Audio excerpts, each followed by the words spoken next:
From Monday, hospitality will be able to open indoors. The rest of our tourism industry will be able to reopen.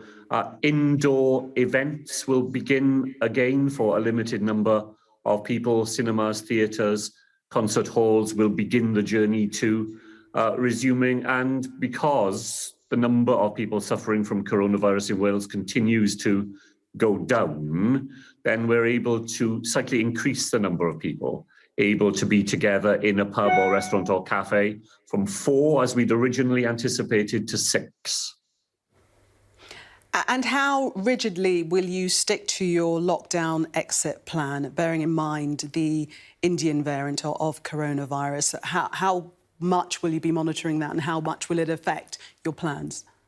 Well, it's already affected our plans in the sense that we had considered some further easements as from Monday and have decided to hold back on those for the moment until we see the advice from SAGE, which met yesterday, and our own scientific advisors, which we expect imminently.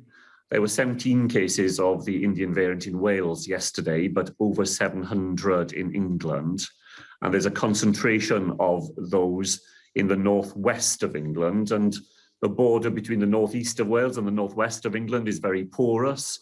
So we've decided just to pause, wait to see just how significant the spread of the Indian variant is, and then we'll continue to take decisions in the careful, step-by-step way we have throughout the pandemic, not wanting to put at risk the very good position we are in Wales today, the lowest levels of coronavirus anywhere in the United Kingdom, and the highest levels of vaccination. You said that you've held back on easing various restrictions. Specifically, what did you have in mind, and what impact has the Indian variant had on you? Well, we had thought of moving ahead with the reopening of smaller events. We'll pause that for a moment. We were thinking of liberalising the rules in the way in which people can meet together, not just in their extended household, but beyond that. We'll pause that for the moment.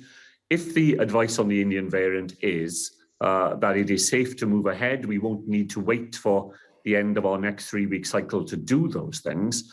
But the Indian variant is giving us pause for concern. We don't know enough about whether it is more transmissible than the Kent variant. We don't know enough about whether the vaccination programme is as effective in dealing with it as it is with other variants we have in Wales. And until we're a bit clearer on that, I think it is sensible to take a precautionary approach, wait for the evidence, and then make the decisions when we have a better sense of what we might be up against.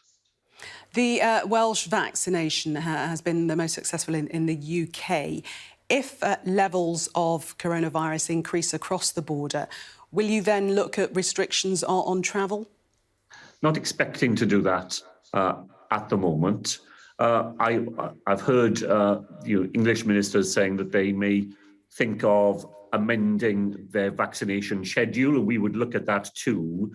But we're in the fortunate position in Wales that in terms of second doses, over 90% of all 70-year-olds, all 80-year-olds, all care home residents have all already received the second dose of the vaccine in Wales. And we've got pretty good second dose numbers of people further down the age ranges as well. So we'll be keeping the vaccination programme under review in case we need to modify it in the face of the Indian variant, but we'll be doing so from a pretty successful platform. Now, in terms of domestic and political reshuffling, you've had a reshuffle of your cabinet and you've moved Vaughan Gethin away from Health Minister. Why was that? And it's a bit of odd timing considering we are still in the pandemic, and by all accounts, he was doing a great job. Well, he certainly was doing a very good job. Of course, you must remember that in Wales, we're a small government and a small cabinet. So Vaughan has not disappeared at all. He's gone to take on the very significant responsibilities of helping us to rebuild our economy as we come out of coronavirus. But whenever our cabinet will be discussing the impact of the pandemic, he'll be there with all the experience he's had and all the advice he will be able to bring. we're fortunate that our new Health Minister, Eluned Morgan, was already in our cabinet with significant health responsibilities. So she comes to that job very well prepared.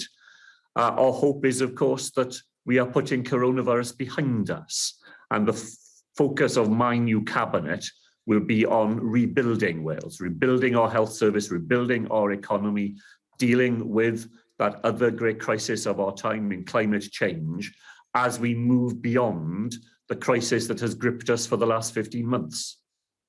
You've repeatedly said that you'd step down as First Minister and Labour leader in this Senedd term. Is that something you're still planning on doing? Well, my focus is on making sure that we complete the job of getting Wales beyond coronavirus and then setting us on that ambitious path which my party set out in our election manifesto. And the time will come before the end of the Senedd term when it will be right to hand over to somebody who will be here beyond the next 5 years. But all my energies and all my efforts are focused not on that, but on what happens over the next 2 or 3 years, crucial years for Wales, putting the pandemic behind us, putting us on the path to the future, creating Mark that Drakeford. greener, stronger, fairer Wales. Mark Drakeford, First Minister of Wales, thank you very much for speaking to us this morning. Thank you.